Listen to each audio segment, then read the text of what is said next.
Thank you po. Sana magustuhan mo. Ganda po.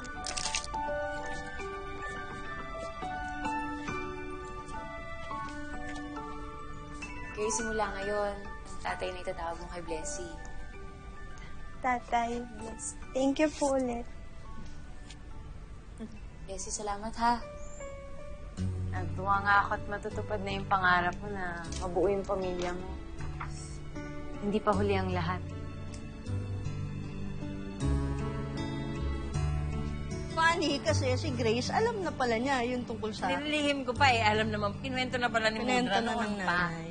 So si nanay walang idea na, si Grace na, siya na yun. Yung sinasabi ni Hermat na, natawag nga kami sa school kasi yung nanay mo, may katsotang tomboy, ganun-ganon. Eh, bawal makapag-holding hands. So, may alam na yung bata, hindi niya lang alam yung istorya, pero kung paano siya nabuo, alam niya din na, naku, hindi naman mahal yung tatay mo, may tomboy yung nanamboy sa buhay ko, ganyan. Hindi niya pa alam kung sino. So, ang bait naman nun. Sabi niya, binili yung mga anak ko ng ganito to, ang dami. Lagi ko siyang katext. Oo, plus sila na yung laging nag-uusap. Tita, gano'n, matatawag ko sa'yo, gano'n. Masabing tatay, tawag mo dyan.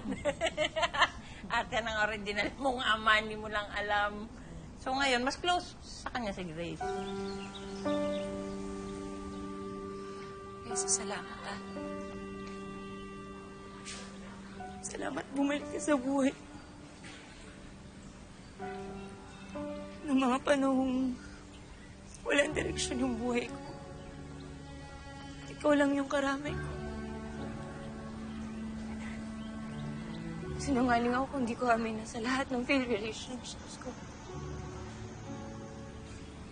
Ikaw ang hinahanap ko, Bes.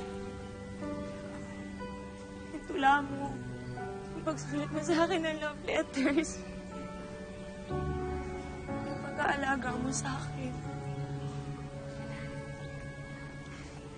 Sa dami ng lalaking dumaan sa buhay ko.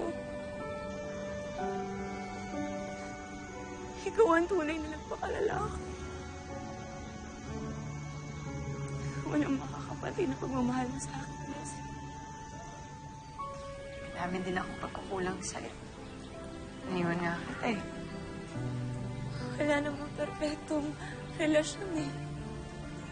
At mas lalong walang perfectong tao. Pero ang importante doon sa mga hindi perfectong panahon na yon, hindi nawala yung pagmamahal mo sa akin. Walang kapunta yung pagmamahal mo sa akin.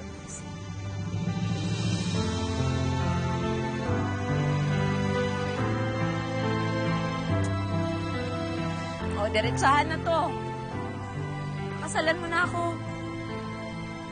Seryoso ka ba? Dahil ayoko ng biro. Kumaganti ka lang yata eh. Baliw!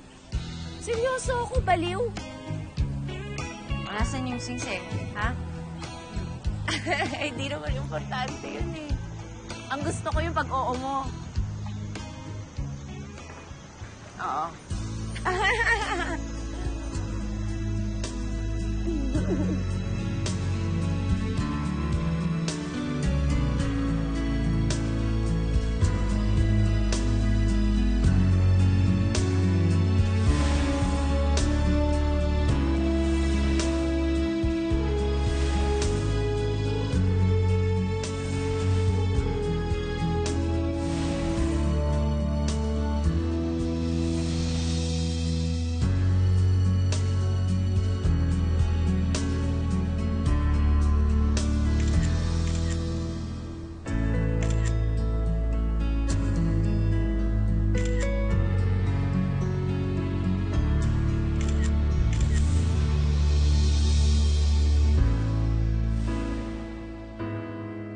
Marami na rin naglaro sa isip ko na, alam mo yun, baka pagtawanan kami ng tao, ganyan-ganyan.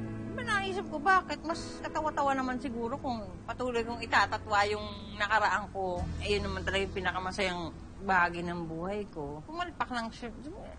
Maintindihan mo naman kasi bata pa nga kami nun. Hindi mo rin masabi, pero pag kasi niral sa inyo yung o pag napala ka uli ni Cupido, wala na yung dati eh. Nabubura na lahat yun. Nagiging napatawad mo na, parang wala na. So, ang inisip nyo na lang yung future, yung paano nyo, kasi mag-a-adjust, adjusted na rin eh.